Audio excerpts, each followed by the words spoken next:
او یو هلک مې یو 6 کاله ساتلی. نه مړه جینکۍ کار شوی وي څه جینکۍ دې نه خوښوي؟ نه نه مړه زما د کوم جینۍ یو شان زمونږ په پښتنو کې چې کوم دی د هلکانو مرض ډېر زیات دی، ډېر هم شوی دی. زمونږ په پښتنو کې چې کوم دی هلکانو مرض پکې ډېر زیات سیوا شوی دی. دا یو کاکا دی جي د دې خولې خپلې خبرې دي چې ما یو هلک ساتلی دی، پوره 6 کاله مې هلک ساتلی دی. نو دا نشې چې کوم دي دا زمونږ په پښتنو کې دي خاص کار.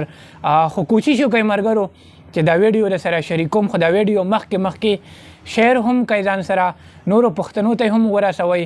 دا یو سپینګیره بابا دی جي چې دا وایي چې ما چې کوم دی دا 6 کاله دا یو هلک ما ساتلی دی او تقریبا 100 روپۍ به ورته ما ورکولې. نو دا ویډیو وګورئ، بیا بعد کې زه هم پسو خبرې کوم. ځوانۍ کې رسا شیکي ماشیکي کړې که نه؟ او یو هلک مې یو 6 کاله ساتلی. نه مړه جینکۍ کار شوی وي څه جینکۍ دې نه خوښوي؟ نه نه مړه زما د کوم جینۍ یو شان ښه د خدای په قهر اخته وي ښه نه څومره خرچه ورې پرې کړي یا تقریبا د الله حساب کتاب راته اسې اندازتن 100 کروڑه ورې پرې کړي مړه درز ورکه بس ووایه ووایم بس وروله نو 6 کاله حساب کوم تقریبا اندازتن ته ستا د سوچ مطابق به لکه څومره خرچه ورې پرې کړي؟ نو هغه به خو د ورځې 100 روپۍ خوړې. دا دومره ډېرې؟ والله اوس دې ودونه کړي دي؟ اوس خو مې 2 کړي دي. په یو ځای؟ نه بیا بیا نو بل واده ته خیال شته؟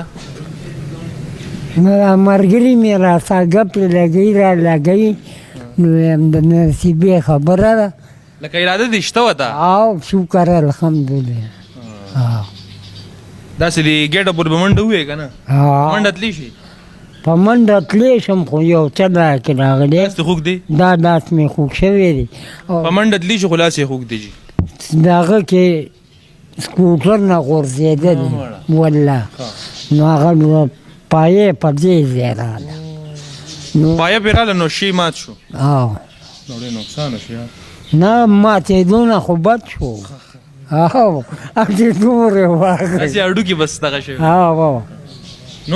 زما کچه ورور دی بده. ښه ملګرو تاسو ویډیو وکته، یقینا چې ډېره بدې کړي دي دا کاکا چې کوم دی، او خاص کار بیا دا بل سوشل ورک چې کوم دی دا میک چې ورته نیولی دی ده هم ډېر زیات بد کړي دي. تنقید په باندې زه نه کومه، اصلاح ورته ورکومه چې کم از کم دا خبره چې کوم ده دا به یې ته نه کټ کړي وه، کټ په دې پکې اخیستی و. ښه ملګرو تاسو ویډیو وکته، یقینا چې دې کاکا سره ملګرو داسې نه و په کار چې داسې قسمه خبرې وکړي، او بیا خاص کر سوشل میډیا ته داسې خبرې راوړي چې ما دا کار کړی دی. خپله رای کمنټس کې ضرور راکئ او دا ویډیو ځان سره مخکې شیر کئ. ما شاهد مند خیلوال ته راکئ اجازت. ښه ده او بد بریالي اوسئ. د لوی الله په امان.